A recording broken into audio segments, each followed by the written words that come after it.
आप देख रहे हैं आकांक्षा न्यूज। आइए आपको गया की ताजी खबरें दिखाते हैं।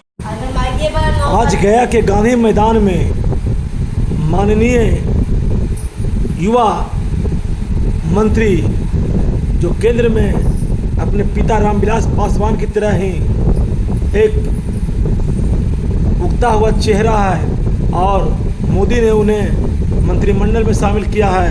उन्होंने आज गया के गांधी मैदान में महंती सभा को संबोधित करते हुए बिहारी फर्स्ट का नारा देते हुए युवाओं को संबोधित किया और उन्होंने बताया कि युवाओं की धड़कन बनकर मैं आप लोगों की सेवा करूंगा और बिहार में रोजगार की बौछार ला दूंगा। आइए देखते हैं एक रिपोर्ट। मैं धर्मेंद्र कुमार गया। कि बिहार में अब कुछ महीनों के बाद बिहार में विधानसभा के चुनाव होने वाले हैं और ये चुनाव निर्धारित करेंगे हम लोगों के आने वाले 5 साल का भविष्य। ऐसे में जब हम लोग इस चुनाव की दहलीज पर मौजूद हैं, कई ऐसी जानकारियां हैं जो मेरे लिए आप सबके साथ साझा करना जरूरी है। आज भी आजादी के 75 साल के बाद भी आज भी हम लोगों को इस बात की तकलीफ होती है कि भैया क्यों बनिस्बत बाकी राज्यों के हमारा बिहार एक विकसित राज्य नहीं बन पाया।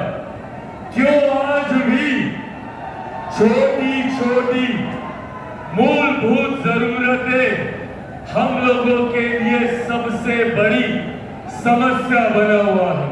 हकीकत है कि भारत एक साथ आजाद हुआ, भारत के तमाम प्रदेश एक साथ आजाद हुए, तो फिर क्या कारण कि कहीं दिल्ली बंबई जैसे चमचमाते शहर बने और वही हमारा प्रदेश बिहार जो आजादी के 75 साल के बाद भी एक पिछड़ा राज्य कहलाता है।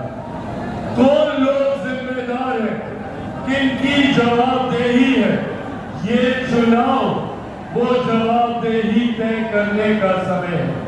ये चुनाव वो जिम्मेदारी को स्थापित करने का समय है और उन लोगों को जिन लोगों ने बिहार को आजादी के 75 सालों के बाद भी बिहार को पिछड़ा बनाए रखा, उन लोगों को जवाबदेह करने का समय है। साथियों, आज सबसे बड़ी विडंबना हमारे राज्य की जिस तरीके से हम लोगों को बांटा जाता है।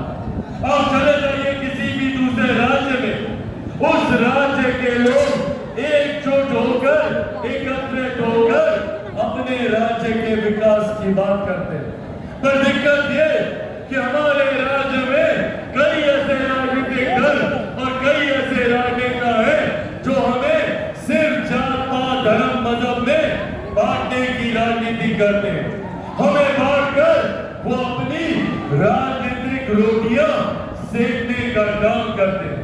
बिहार की एक पुरानी पार्टी जिसको लंबे समय तक 15 साल तक मौका दिया बिहार की सत्ता में काबिज होने का, बिहार की जनता ने लगातार 15 साल तक राष्ट्रीय जनता दल उनके नेताओं पर विश्वास किया, पर बदले में उन्होंने क्या किया? बदले में हमें सिर्फ जात पात धर्म मजहब में बांटने का काम किया। वो बांटते गए, हम बढ़ते गए, घर बर्बाद होते गए। आज कितने घर से वो हमें जातीयता और सांप्रदायिकता में बांटकर अपनी राजनीतिक रोटी सेकने का काम करते हैं। क्या कहते हैं राष्ट्रीय जनता दल वाले कि हमारा MY समीकरण क्या है? भैया MY समीकरण सांप्रदायिकता और जातीयता में प्रदेश को बांटने के नाम को इन्होंने MY समीकरण कहने का काम किया। साथियों, अगर इनका MY समीकरण है तो हम लोगों का भी MY समीकरण है, पर हमारे MY समीकरण में M से महिलाएं हैं और Y से युवा है।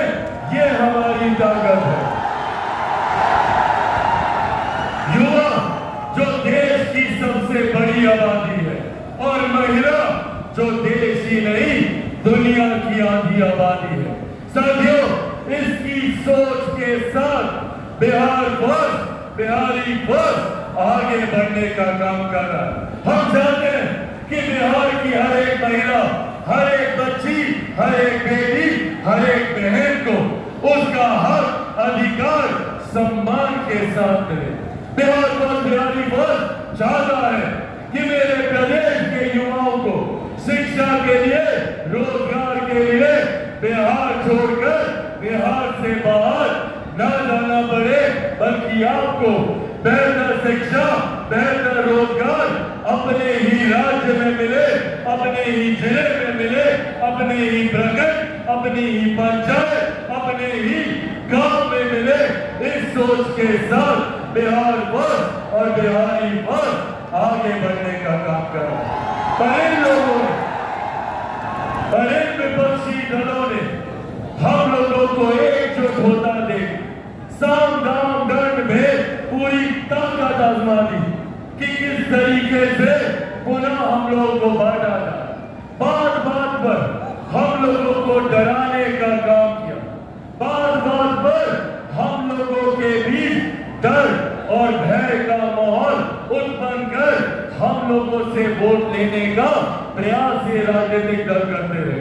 आज जब मैं गया जी की धरती पर यहाँ पर मौजूद हूँ, याद कीजिए वो लोकसभा का चुनाव, क्या कहते थे ये विपक्ष के दल नेता, ये राष्ट्रीय जनता दल, कांग्रेस वाले, किस तरीके से लोकसभा के चुनाव में हम लोग को डराने का काम करते थे।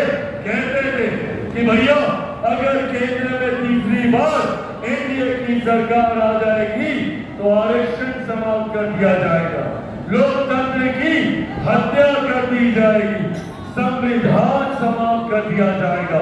आज 1 साल से ज्यादा हो गया हम लोग की केंद्र की सरकार को। बताइए किसका आरक्षण छीना गया, कहां का लोकतंत्र खत्म हुआ, या किसका किस देश का संविधान समाप्त कर दिया गया। साथियों, जिस गठबंधन में हमारे नेता आदरणीय रामविलास पासवान जी के विचार हो, जिस गठबंधन में लोक जनशक्ति पार्टी रामविलास शामिल हो, आज आप लोगों के सामने केआर जी की इस पावन धरती से आप लोगों के सामने ये वादा आप लोगों से करके जाता हूं कि जब तक चिराग पासवान जिंदा है, न आरक्षण को कोई खतरा है, न संविधान को कोई खतरा। पर हाँ,